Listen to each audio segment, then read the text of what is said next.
ഏതാണോ സാംസ്കാരിക നായകൻ?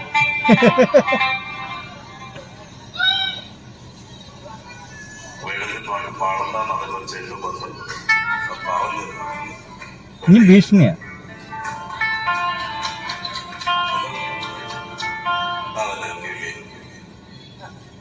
എന്തൊരു ഭീഷണിയാന്ന് ആലോചിക്കുക സുഹൃത്തുക്കളെ.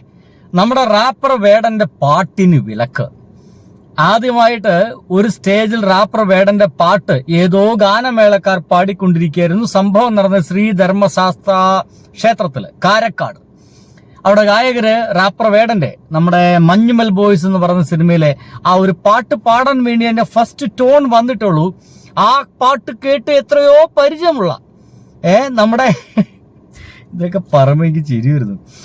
നമ്മുടെ സംസ്കാരത്തിന് യോജിക്കാത്തെന്ന് പറയുന്ന ആ ഒരു പാട്ട് കേട്ട് എത്രയോ പരിചയമുള്ള ഒരു കേൾവിക്കാരൻ വന്നെന്ന് പറയണ ഈ പാട്ട് ഇവിടെ പാടി പോകരുത്, മര്യാദയ്ക്ക് ഇവിടെ പാട്ട് പാടണ്ട, ഈ ക്ഷേത്രത്തിൽ ഈ പാട്ട് പാടണ്ട, വേടന്റെ പാട്ട് സംസ്കാരത്തിന് യോജിക്കാത്തത് എന്ന് പറഞ്ഞായിരുന്നു ഒരു സംഘാടകർ ഇടപെട്ടത്.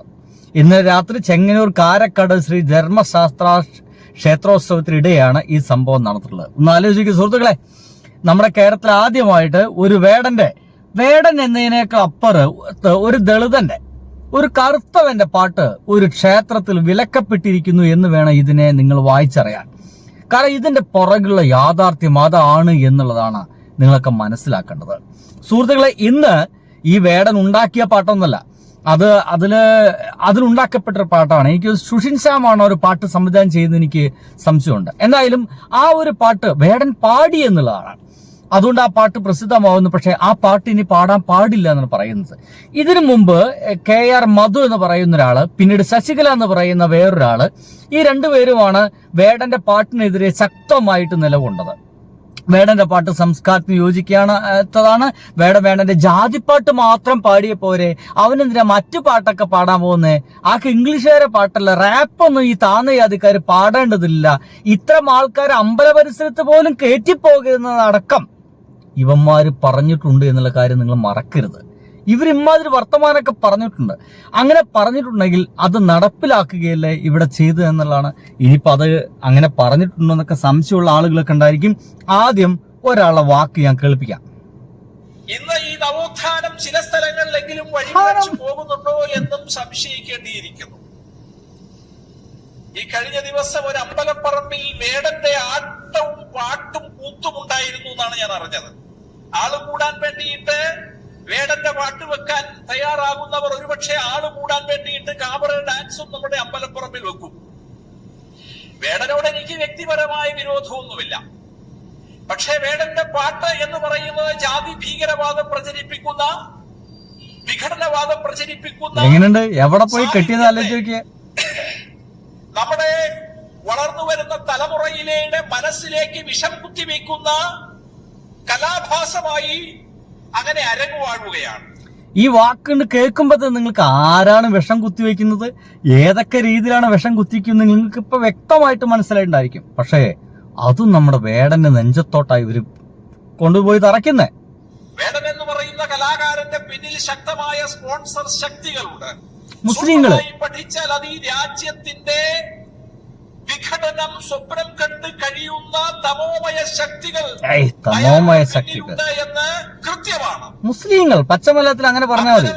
കലാഭാസങ്ങൾ നമ്മളുടെ നാലമ്പലങ്ങളിലേക്ക് കടന്നു വരുന്നതിനെ ചെറുത്തു തോൽപ്പിക്കാൻ നമുക്ക് കഴിയേണ്ടതാണ്.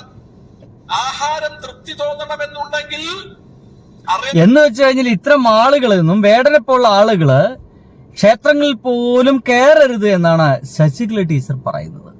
സോറി, മധു പറയുന്നത്. ഇനി നിങ്ങൾക്ക് ശശികല ടീച്ചർ വർത്താനം കേൾക്കണ്ടേ? അത് ഇതിനേക്കാൾ തീവ്രമാണ്, തീവ്രമാണ്. കേൾക്കൂ. തനതായ 80 കലാരൂപങ്ങളുണ്ട്. റാപ്പ് സംഗീതമാണ് ഇവിടുത്തെ പട്ടികജാതിക്കാരനെയും പട്ടികവർഗക്കാരനെയും തനതായ കലാരൂപ വിഭാഗവുമായി കുലബന്ധം പോലും ഇല്ലാത്ത റാപ്പ് മ്യൂസിക്കുകളാണ് അവിടെ കയറേണ്ടത്. ഇത് വേടന്മാരുടെ തുണിയില്ലാച്ചാട്ടങ്ങൾക്ക് മുമ്പിലാണ് ആ സമാജം അപമാനിക്കപ്പെടുന്നത്. കഞ്ചാവോളികൾ പറയുന്നതേ കേൾക്കൂ എന്ന ഭരണകൂടത്തിന്റെ രീതി മാറ്റി കണ്ടില്ലേ? കഞ്ചാവോളി എന്നാണ് വിളിച്ചത്. കഞ്ചാവോളി ഇത്തരം ആളുകളൊന്നും ക്ഷേത്രങ്ങളിലേക്ക് കയറ്റിപ്പോകരുത് എന്നാ പറയുന്നത്. വേടനെ പോലുള്ള ആളുകൾ കയറ്റിപ്പോകരുത്. കറുത്തവരും ദളിതരെയും ക്ഷേത്രങ്ങളിലേക്ക് കയറി പോകരുത്. അവരവരുടെ ജാതീയമായിട്ടുള്ള പരിപാടികൾ മാത്രം ചെയ്ത് ജീവിച്ചാൽ മതി. അതിനപ്പുറത്തേക്കുള്ള പാട്ടുപാടലുകളോ പ്രസിദ്ധരാവുകയോ സമ്പത്തുണ്ടാക്കുകയോ ഈ പരിപാടിക്കൊന്നും ദളിതർ ഇറങ്ങരുത് എന്നുള്ള ഒരു വിലക്കാണ്. ഇത് വേടൻ തന്നെ തിരിച്ചറിഞ്ഞു എന്നുള്ളതാണ്. വേടൻ അതിന്റെ ഒരു മറുപടി ഇങ്ങനെയാണ് കൊടുത്തത്.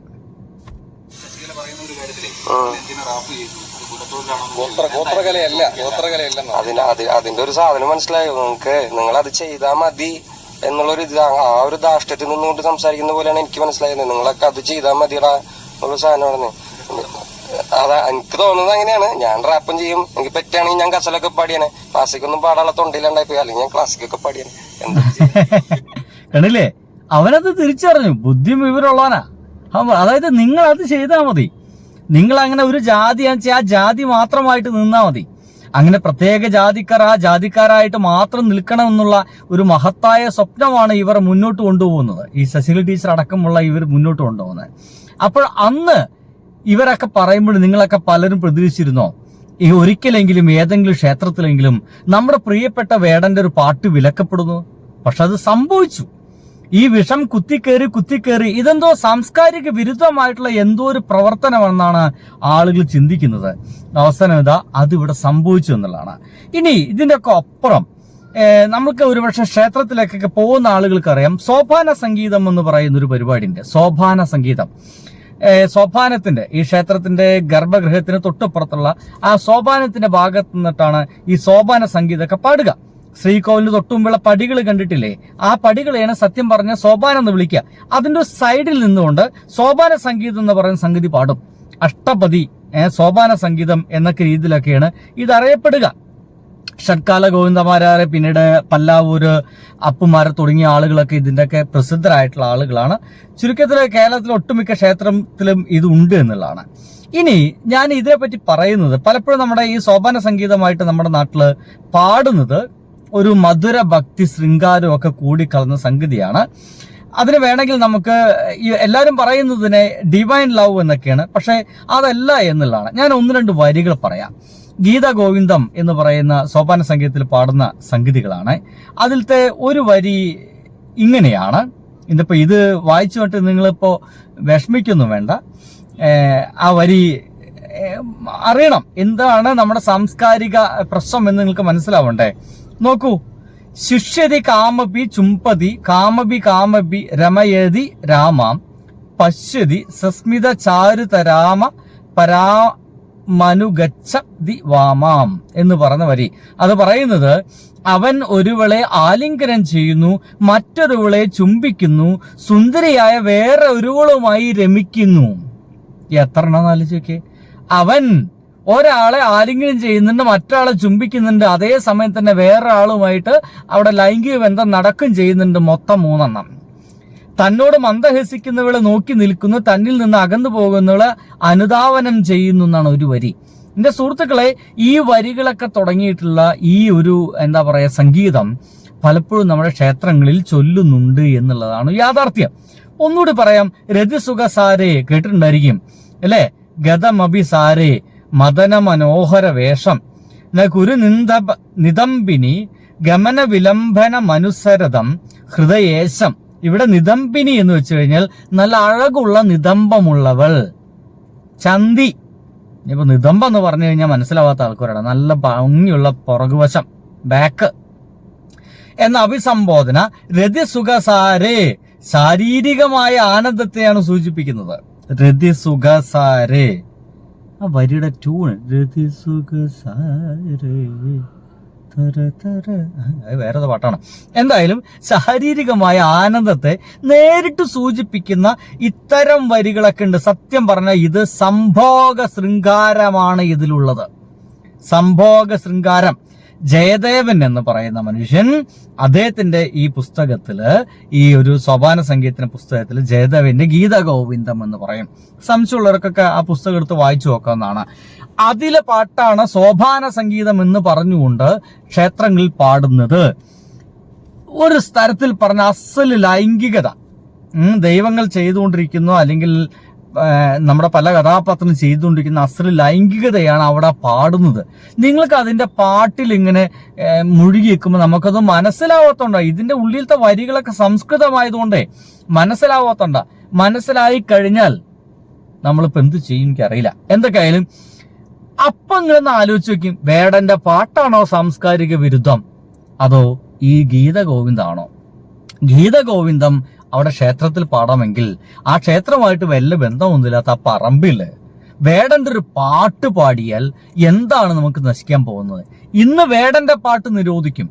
നാളെ ഏതെങ്കിലും ഒരു പാട്ട് പാടുമ്പോൾ ആ പാട്ട് പാടിയത് ഏതെങ്കിലും ഒരു മുസ്ലിം ആണെങ്കിൽ ആ പാട്ട് നിരോധിക്കണമെന്ന് പറഞ്ഞു വരും.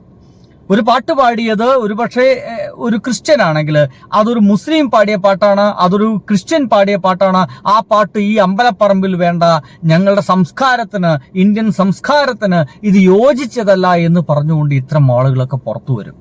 ഇതുകൊണ്ട് മാത്രമാണ് ഇങ്ങനത്തെ ഒരു അപകടം മുൻകൂട്ടി കാണാൻ കഴിയുന്നു എന്നുള്ളതുകൊണ്ടാണ് ഞാനത് പറഞ്ഞത്. നമ്മൾ ആരും പ്രതീക്ഷിച്ചിട്ടില്ല. അന്ന് ഒരു വർഷം മുമ്പ് എങ്ങാണ്ടാണ് മധുവും ശശികല അടക്കമുള്ള ആളുകൾ വേടനെതിരെ ഇങ്ങനെ പറഞ്ഞപ്പോൾ, ക്ഷേത്രത്തിൽ അമ്പലത്തിൽ ഇവരെ കയറ്റരുതെന്നൊക്കെ പറഞ്ഞപ്പോൾ നമ്മളെല്ലാവരും അവരെ പിടിച്ച് കയറ്റുമെങ്കിലും, പക്ഷേ ഇങ്ങനെ ഒരിക്കലെങ്കിലും ഏതെങ്കിലും സ്ഥലത്ത് വേടെന്ന് പറയുന്ന ഒരു മനുഷ്യൻ പാടിയ പാട്ട് പാടുമ്പോൾ പോലും വിലക്കപ്പെടുന്ന ഒരു അവസ്ഥ ഉണ്ടാകുമെന്ന് നമ്മൾ പ്രതീക്ഷിച്ചിട്ടില്ല എന്നർത്ഥം. ഇതൊരു ഭീകരമായിട്ടുള്ള ചുവടുവെപ്പാണ്.